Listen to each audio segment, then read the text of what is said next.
Le crépitement des flashs des appareils photo était comme un point final à la fin de l'enfance de notre fille Lily. Chaque éclat de lumière capturant son sourire triomphant alors qu'elle serrait son diplôme. Je ressentis une vague de fierté si immense qu'elle devenait une pression physique dans ma poitrine. 22 ans à l'élever, de sessions d'études tardives, de genoux écorchés et de fièvre. Tout cela culminant en ce moment parfait et baigné de soleil. Richard, mon mari depuis 25 ans, se pencha vers moi, son bras toujours drapé autour de mes épaules dans une pantomime de joie partagée. Son souffle était chaud contre mon oreille, sentant légèrement le whisky cher qu'il avait commencé à boire. « Je te quitte », murmura-t-il, sa voix une lame de glace enveloppée de velours. « Tiffany et moi avons un vol pour Bali ce soir. J'ai déjà fait mes valises. Ne fais pas de scène, Mitchell, ma chérie. C'est le grand jour de Lily. »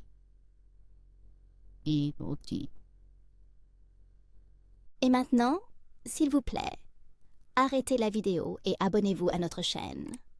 Pour pouvoir continuer à faire des vidéos comme celle-ci, nous devons atteindre 1000 abonnés dès que possible. Merci.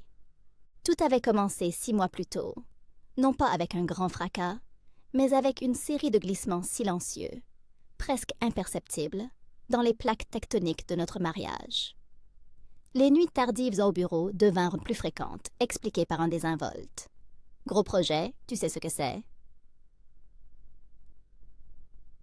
Il développa un intérêt soudain et fervent pour le fitness, troquant son confortable corps de père de famille pour des muscles nerveux et une garde-robe remplie de vêtements bien trop jeunes pour un homme de 53 ans.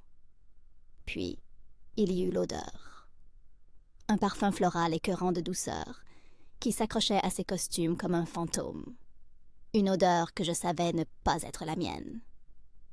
Il prétendait que c'était quelqu'un à côté de qui il s'était tenu dans l'ascenseur, sa condescendance si rodée qu'elle en devenait presque un art. La dernière pièce du puzzle s'est mise en place pendant la période des impôts, une tâche que j'avais toujours gérée parce que Richard trouvait ça indiciblement ennuyeux. Je triais une montagne de reçus numériques quand je l'ai trouvée. Une facture d'un hôtel boutique, The Gilded Lily, pour un séjour de 2 nuits. C'était lors d'un week-end qu'il était censé avoir passé à une conférence de marketing à Chicago. Le détail accablant n'était pas l'hôtel lui-même, mais la facture détaillée jointe à la note de frais qu'il avait négligemment sauvegardée sur notre disque partagé en ligne. Dîner pour 2, champagne, et une facture du spa pour 1.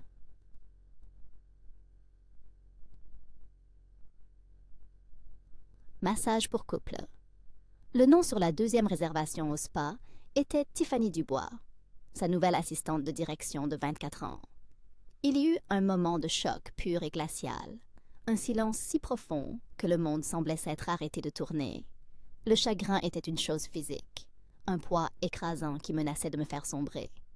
Mais ensuite, autre chose a fait surface. Une clarté froide et dure que je n'avais pas ressentie depuis des années.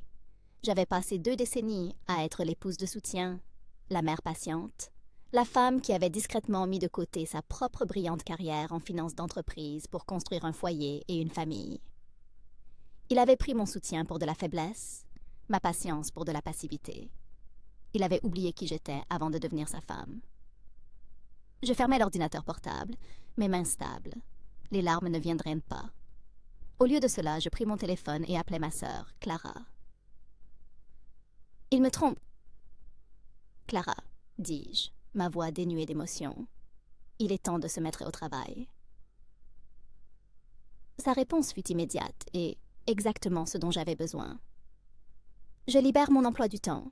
Envoie-moi tout ce que tu as. On ne va pas déprimer. On va devenir stratégique. » La première phase de mon plan fut l'observation et la documentation. Une compétence que j'avais affinée durant mes années d'experte comptable judiciaire. Je devins un fantôme dans ma propre vie, observant chaque mouvement de Richard avec un œil impartial et clinique. Je compilais une chronologie de sa liaison recoupant les relevés de carte de crédit avec son calendrier de travail et les données de localisation de son téléphone, qu'il avait bêtement synchronisé sur la tablette familiale.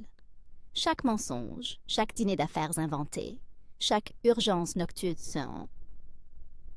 gestion nocturne fut consigné dans un fichier protégé par mot de passe, avec reçu et capture d'écran. Pendant qu'il était occupé à se construire une vie de fantasme avec Tiffany, je bâtissais une forteresse de preuves. Mon étape suivante consistait à assurer mon indépendance financière. J'ouvris un nouveau compte en banque dans un autre établissement, à mon nom. Je commençais à rediriger méthodiquement des fonds. De petites sommes au début, bien dans les limites des fluctuations normales du budget du ménage qu'il ne remarquerait jamais. Je vendis quelques vieilles actions oubliées, qui étaient à mon nom d'avant notre mariage, leur valeur s'étant considérablement appréciée en 2 décennies. Je liquidais quelques bijoux qu'il m'avait offerts au fil des ans, des objets qui semblaient maintenant des accessoires dans une pièce de théâtre qui durait depuis longtemps. Chaque transaction était un acte de rébellion silencieux, une brique posée dans les fondations de ma nouvelle vie. La pièce maîtresse de ma stratégie, cependant, nécessitait sa participation involontaire. Je passais des semaines avec Clara et son équipe juridique à rédiger une série de documents. En surface, il s'agissait de mises à jour standards de notre plan de succession et de notre fiducie familiale, chose que je lui présentais comme une nécessité en raison de récents changements dans la loi sur les droits de succession. Je créais un récit convaincant, complété par des articles d'apparence officielle que j'avais imprimés. « Richard, chéri, avais-je dit un soir, le surprenant dans un rare moment de domesticité, nous devons vraiment régler ça. C'est pour l'avenir de Lily. » Il fit un geste dédaigneux de la main, les yeux rivés sur son téléphone, sans doute en train d'envoyer un SMS à Tiffany. « Bien sûr, bien sûr. Occupe-toi de toute cette paperasse ennuyeuse, Sarah. C'est ce pourquoi tu es douée. » Il me faisait implicitement confiance pour les détails qui ne l'intéressaient pas, son arrogance étant un bandeau qu'il s'était lui-même posé. Une semaine plus tard, je lui présentais l'épaisse pile de papier et un stylo. Il était en route pour la salle de sport, impatient et distrait. « Montre-moi juste où signer, » dit-il, griffonnant sa signature sur 10 pages différentes, sans lire un seul mot. Il ne vit pas que, enfoui dans le jargon juridique dense d'un amendement de fiducie, se trouvait une clause qui m'accordait sa procuration pleine et irrévocable. Il ne vit pas que les mises à jour de ses participations commerciales n'étaient pas des mises à jour du tout, mais un transfert complet de sa participation majoritaire de 50 et 1% dans sa société, Vantage Marketing, à moi. Il ne voyait que de la paperasse ennuyeuse, une nuisance se dressant entre lui et son rendez-vous galant. Il venait de me donner les clés de son royaume, et il ne le savait même pas. La plus délicieuse des ironies dormait dans notre coffre-fort, une relique des tout premiers jours de notre relation. C'était un contrat de mariage. Il y a 25 ans, Richard, alors un jeune homme ambitieux en pleine ascension, avait insisté pour en avoir un. Son père avait vécu un divorce houleux et avait inculqué à son fils une peur profonde de perdre ses futurs revenus.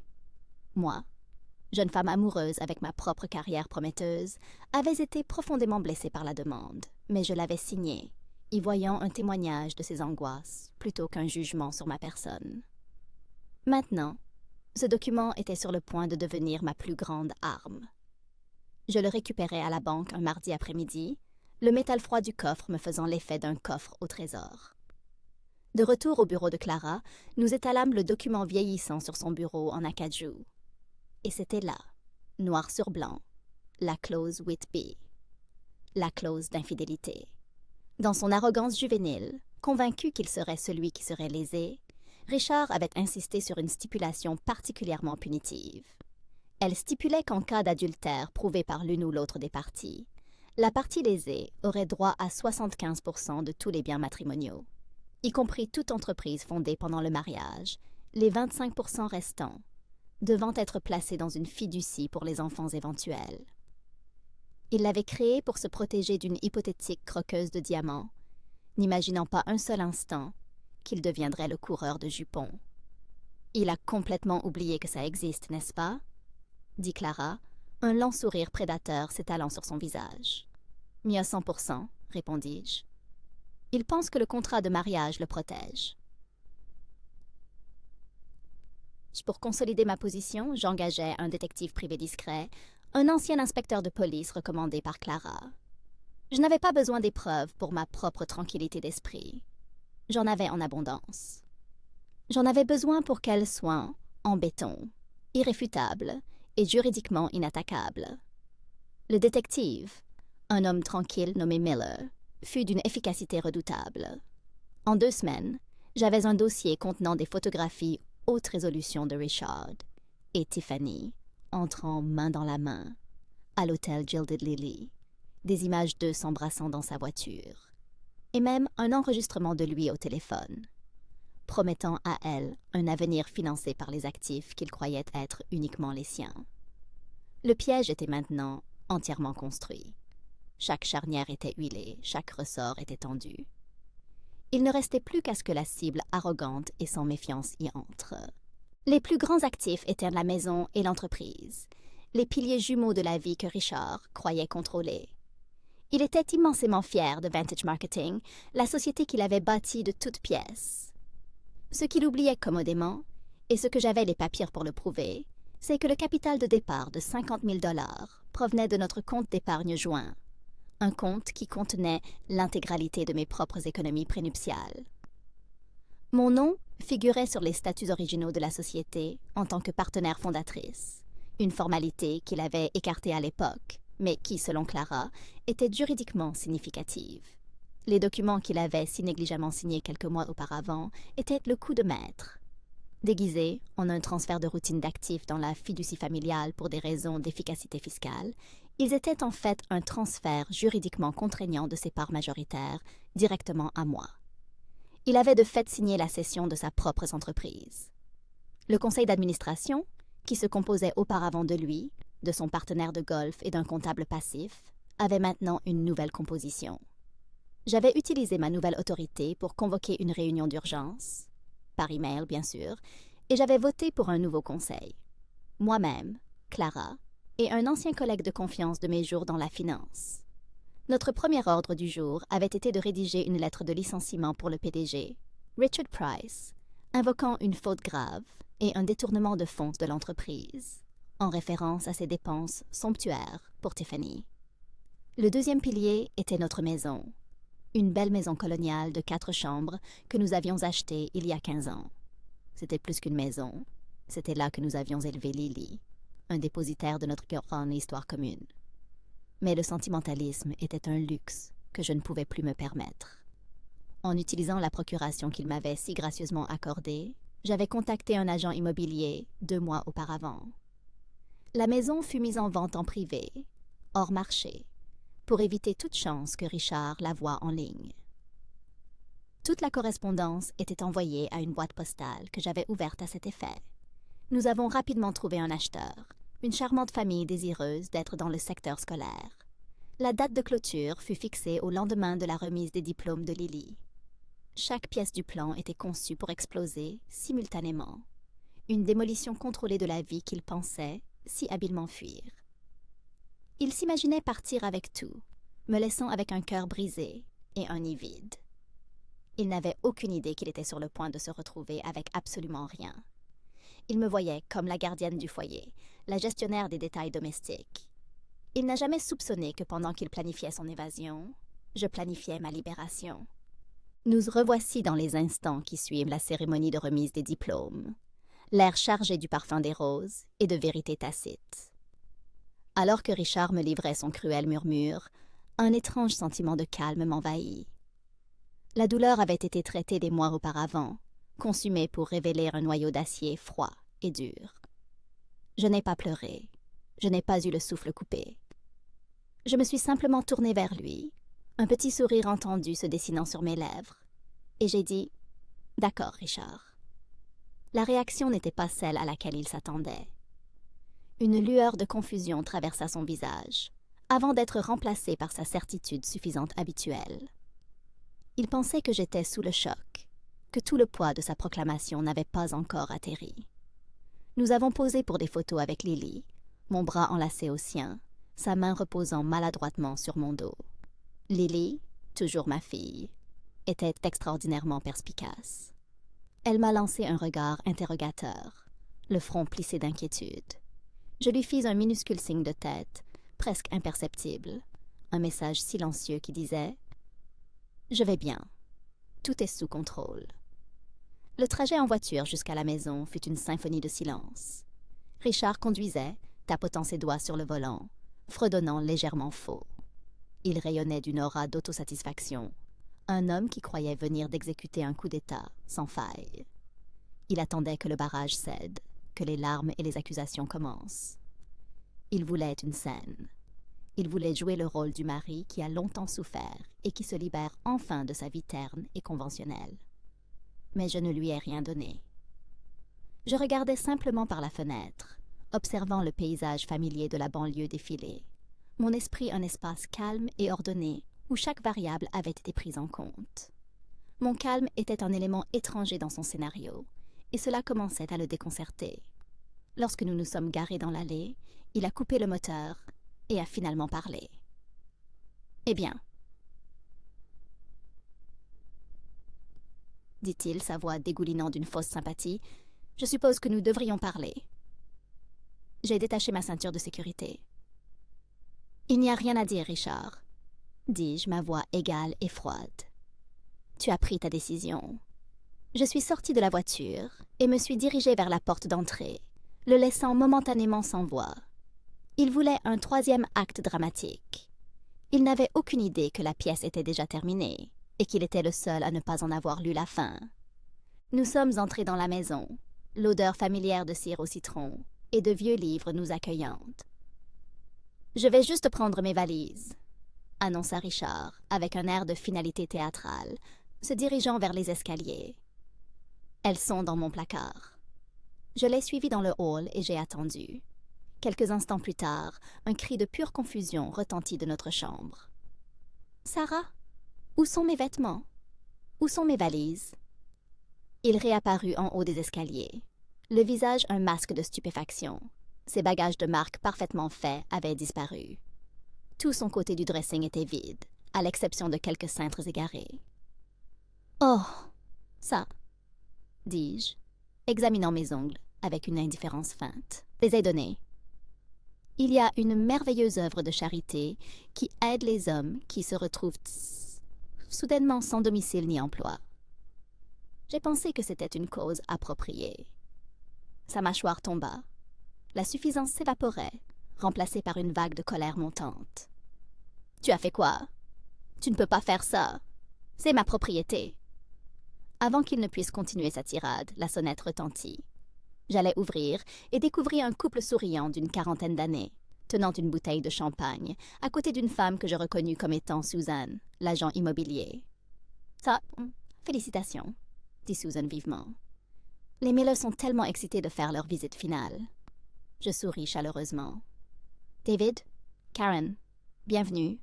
Entrez, je vous en prie. » Je pris les clés du crochet près de la porte et les tendis au couple déconcerté. « Bienvenue dans votre nouvelle maison. » Richard descendit les escaliers et en trombe, son visage virant à un rouge marbré.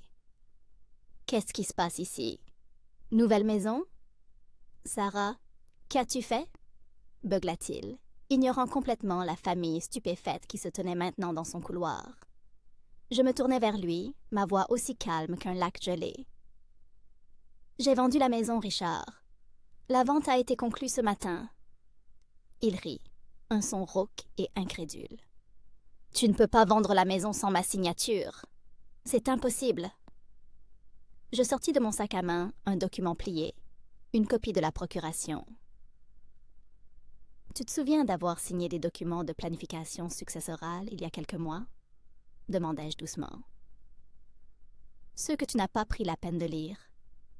Tu m'as donné ta procuration pleine et irrévocable, parfaitement légale.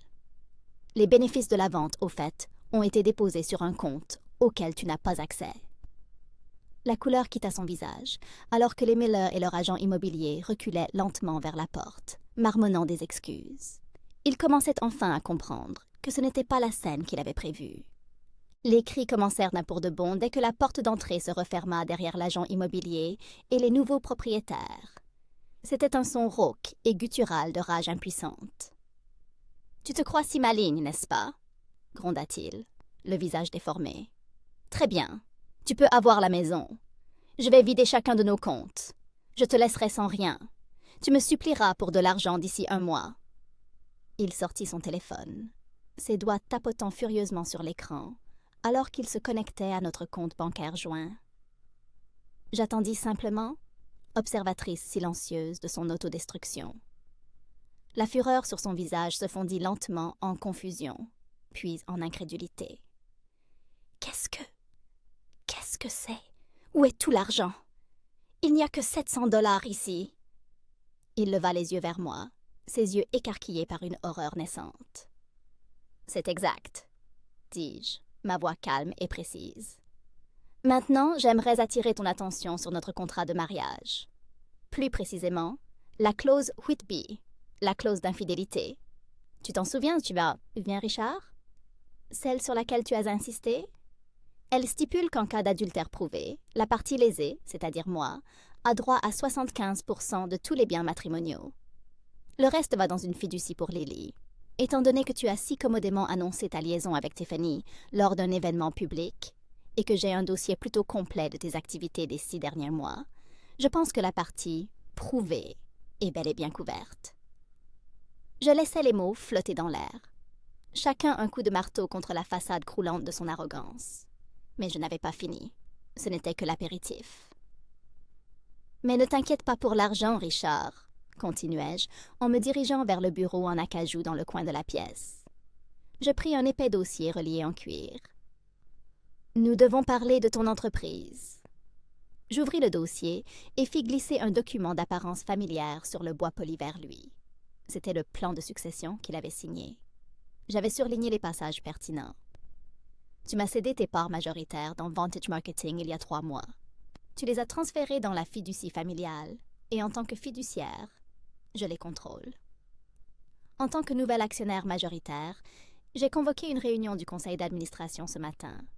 Le nouveau conseil et moi avons voté à l'unanimité. Ton poste de PDG a été résilié, avec effet immédiat, pour faute grave. Tes cartes d'entreprise ont été annulées et ton accès au bâtiment a été révoqué. La sécurité mettra tes effets personnels en carton demain. Il fixa le papier surligné, sa bouche s'ouvrant et se fermant comme celle d'un poisson. Les cris s'étaient arrêtés. Il ne restait plus qu'un son étranglé, sifflant. Il avait quitté notre mariage pour commencer une nouvelle vie glamour, seulement pour découvrir qu'il n'avait plus de maison, plus d'argent et plus d'entreprise. Il n'avait rien. Son corps entier sembla se dégonfler, la rage et la grandiloquence s'écoulant de lui, laissant derrière une coquille vide et pathétique. Il s'affaissa sur la première marche de l'escalier, la tête entre les mains. « Non, » murmura-t-il, le mot une supplique douce et désespérée. « Non, tu ne peux pas. Tiffany, nous avons un vol. » Il tâtonna de nouveau pour trouver son téléphone, ses mains tremblant si fort qu'il peinait à le déverrouiller. Il fit défiler ses contacts et appuya sur le nom de Tiffany. Il porta le téléphone à son oreille, ses yeux me suppliant, comme si je pouvais, d'une manière ou d'une autre, inverser le cataclysme que j'avais déclenché. « Tiff? Bébé, écoute. » Sa voix était faible et fluette. Je pouvais entendre le son métallique de sa voix de l'autre côté de la pièce, impatiente et sèche. Il commença à expliquer, ses mots se bousculant dans un flot frénétique et incohérent. « L'argent? Il a disparu. La maison? Elle a vendu la maison. L'entreprise? Elle a pris l'entreprise. » Il y eut une pause. Je pouvais l'imaginer parfaitement, assise dans sa décapotable de location au bout de la rue, ses ongles parfaitement manucurés, tapotant sur le volant, la promesse d'une vie de luxe s'évaporant sous ses yeux. Sa réponse fut brève, sèche et totalement prévisible. Je n'avais pas besoin d'entendre les mots pour en connaître le sens. Le visage de Richard se décomposa. « Tiffany, s'il te plaît, ne raccroche pas. » Il retira le téléphone de son oreille et fixa l'écran qui affichait maintenant l'appel terminé. Elle était partie. La jeune femme naïve, si attirée par ses promesses de richesse et de glamour, n'avait que faire d'un homme de 53 ans, fauché et au chômage. La loyauté qu'il avait achetée à coupe de mensonges et d'argent volé avait une durée de vie d'exactement 0 seconde après sa ruine financière. Il leva les yeux vers moi, ses yeux remplis d'un espoir désespéré et pitoyable. « Sarah, s'il te plaît, supplia-t-il, la voix brisée. On peut arranger ça? J'ai fait une erreur, une terrible erreur. Je t'aime. » Les mots étaient si vides, si manifestement égoïstes, que j'ai failli rire. L'humour de la situation était à couper le souffle. Lui, le grand manipulateur, le maître de son univers, était réduit à cela. Je me dirigeais vers une boîte en carton que j'avais placée près de la porte plus tôt. Elle contenait quelques vieux albums photos, sa médaille d'athlétisme de l'université et une poignée d'autres objets sentimentaux auxquels j'estimais qu'il avait droit. Je la poussai vers lui avec mon pied. « C'est tout ce qui reste de ta vie ici, Richard, » dis-je, ma voix dépourvue de chaleur ou de méchanceté. C'était simplement un constat. Tu m'as dit un jour que ma plus grande contribution à cette famille était ma capacité à gérer les détails ennuyeux. J'espère que tu seras d'accord, je m'en suis occupée. J'ouvris la porte d'entrée. Au revoir, Richard. Il me regarda la boîte, la vie qu'il venait de réduire en cendres, et un sanglot s'échappa de ses lèvres. Alors qu'il trébuchait dans le crépuscule, je fermai la porte, tournai le pêne dormant et sentis le clic profond et satisfaisant d'une serrure qui se verrouille pour la dernière fois. 6 mois plus tard, j'étais assise dans ce qui était autrefois le bureau de Richard. C'était mon bureau maintenant. J'avais complètement réaménagé l'espace, remplaçant l'acajou sombre et lourd et le cuir par des lignes épurées, du verre et de la lumière. Le nom sur la porte n'était plus Vantage Marketing. J'avais rebaptisé l'entreprise Phoenix Strategy, un nom qui semblait à la fois approprié et profondément personnel. L'entreprise était florissante. Il s'est avéré que mon esprit pour l'expertise comptable judiciaire et la planification stratégique se traduisait magnifiquement dans le monde du marketing. J'avais le don de voir des schémas et de tirer parti d'actifs que Richard, dans son auto-glorification fanfaronne, avait toujours négligés. J'avais dégraissé, licencié les sycophantes qu'il avait embauchés et promu les personnes talentueuses et travailleuses qu'il avait ignorées. Le moral était au plus haut et les bénéfices avaient augmenté de 30% en seulement 2 trimestres. Ma fille Lily était ma plus grande supportrice. Elle était dans sa première année d'études supérieures et elle m'appelait tous les soirs, sa voix remplie d'un nouveau genre de respect et de fierté. « Tu es une légende, maman? » « Légende, maman, » m'avait-elle dit la semaine dernière.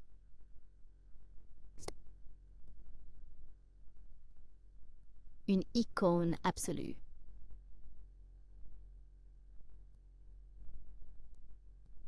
Savoir que je n'avais pas seulement assuré son avenir, mais que je lui avais aussi montré à quoi ressemblait une femme forte et indépendante, était une victoire bien plus douce que n'importe quel règlement financier. Clara et moi avions un dîner rituel le vendredi soir pour célébrer nos victoires hebdomadaires. Nous étions assises à une table d'angle dans un nouveau restaurant chic, levant nos coupes de champagne. « À Phoenix Strategy », trinqua-t-elle, les yeux pétillants. « Et aux cendres dont elle est née. » Nous avons ri, un vrai rire franc de triomphe partagé. J'ai revu Richard une fois. Je rentrais chez moi après une longue soirée au bureau quand je l'ai vu. Il travaillait comme voiturier dans un hôtel du centre-ville, les épaules affaissées dans sa veste rouge mal ajustée. Nos regards se sont croisés une fraction de seconde à travers le pavé luisant de pluie. Il n'y avait pas de colère dans son regard, pas de ressentiment, juste un vide creux et hanté. Il a détourné le regard le premier. Je n'ai ressenti ni pitié ni jubilation vengeresse. Je n'ai rien ressenti du tout. Il n'était qu'un fantôme d'une vie passée, un chapitre clos d'un livre que j'étais encore en train d'écrire. J'ai continué ma route, montant la musique, les lumières de la ville se transformant en un magnifique kaléidoscope autour de moi. Ma vie m'appartenait, construite de A à Z selon mes propres termes, et je ne faisais que commencer. J'ai été